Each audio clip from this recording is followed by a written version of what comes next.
देवघर में अब गृहिणियों को पीएनजी के माध्यम से घर घर गैस उपलब्ध होगा। पेट्रोलियम एवं प्राकृतिक गैस मंत्रालय के केंद्रीय मंत्री हरदीप सिंह पुरी के द्वारा ऑनलाइन इसका उद्घाटन किया गया। देवघर में सांसद निशिकांत दुबे, देवघर के विधायक नारायण दास और इंडियन ऑयल कॉर्पोरेशन के सभी अधिकारी मौजूद रहे। ऑनलाइन संबोधन के बाद केंद्रीय मंत्री ने देवघर में पाइप गैस लाइन का कनेक्शन लेने वाली गृहिणियों से सीधे बात की और अनुभव साझा किया। देवघर में आयोजित हुए कार्यक्रम में सांसद ने जानकारी देते हुए कहा कि 2014 के पहले लोगों को गैस कनेक्शन लेने के बाद भी सिलेंडर के लिए चक्कर लगाना पड़ता था, लेकिन 2014 के बाद स्थितियां बदलने लगी और आज पीएनजी के माध्यम से छोटे शहरों को भी जोड़ा जा रहा है एवं देवघर, दुमका, गोड्डा जैसे क्षेत्रों में इसकी शुरुआत हो रही है। अब देवघर की गृहिणियां भी सस्ती दर पर पीएनजी कनेक्शन लेकर अपने किचन का बजट बढ़ा सकती हैं, अपने किचन का बजट घटा सकती हैं। सांसद ने बताया कि देवघर की पीएनजी योजना 303 करोड़ की है। कार्यक्रम के बाद सांसद ने देवघर में पीएच का पहला कनेक्शन लेने वाली गृहिणियों के घर भी गए। नहीं, आप ये समझे, सबसे बड़ा सवाल था पहले 2014 के पहले, आपको यदि ध्यान हो तो एक तो गैस सिलेंडर मिलता नहीं था। पहले तो हमारे जैसे एमपी के पास जो है 25 कूपन 30 कूपन मिलता था, उसी में हम चक्कर कटवाते रहते थे साल भर में।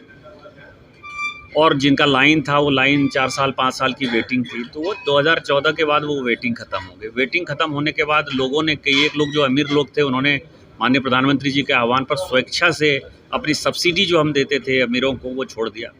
उस सब्सिडी से जो हमको फ़ायदा हुआ, बेनिफिट हुआ, उसमें हमने गांव गरीब किसान जो सिलेंडर नहीं ले सकते थे, गरीबों को जो है हमने उज्ज्वला योजना के तहत फ्री में कनेक्शन देना स्टार्ट किया, सिलेंडर देना स्टार्ट किया। उसमें उस वक्त की जो तत्कालीन रघुवर दास जी की सरकार थी, भारतीय जनता पार्टी की, उसने भी कंट्रीब्यूट किया कि आधा पैसा केंद्र सरकार दे रही थी, आधा पैसा राज्य सरकार दे रही थी। तो हम वहाँ तक पहुँच गए। अब उस कड़ी को आगे बढ़ाते हुए कि अभी भी सिलेंडर के लिए जो है, मान लीजिए किसी घर परिवार में केवल माँ बाप बूढ़े ही रहते हैं, तो उनको सिलेंडर के लिए किसी न किसी का सहारा लेना पड़ता है। फ़ोन करने पर 2 दिन बाद आएगा, 4 दिन बाद आएगा, या एडिशनल सिलेंडर जो है उनको पैसा फंसा के खरीदना पड़ता है। तो अब ये जो पाइप्ड नेचुरल गैस आएगा, तो इसमें उनका मीटर लगा हुआ होगा, तो एक तो 20% 25% ये सस्ता पड़ता है। दूसरा, वो झंझट से मुक्ति हो गई कि सिलेंडर लाने वाला कौन होगा। तो ये जो एक प्राकृतिक तौर पर एक अच्छा फ्यूल है, जिसके आधार पर कि एनवायरनमेंट हमारा परेशान नहीं होगा, सुविधा होगी।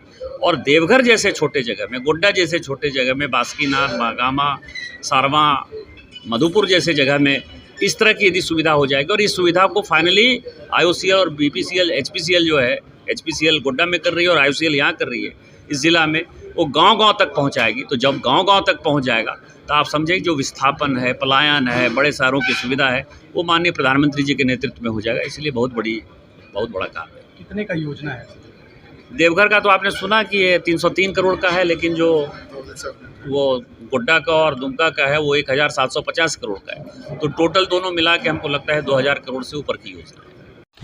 झारखंड की हर छोटी बड़ी खबर के लिए बीकेडी न्यूज झारखंड के यूट्यूब चैनल को सब्सक्राइब करें और फेसबुक पेज को फॉलो करें।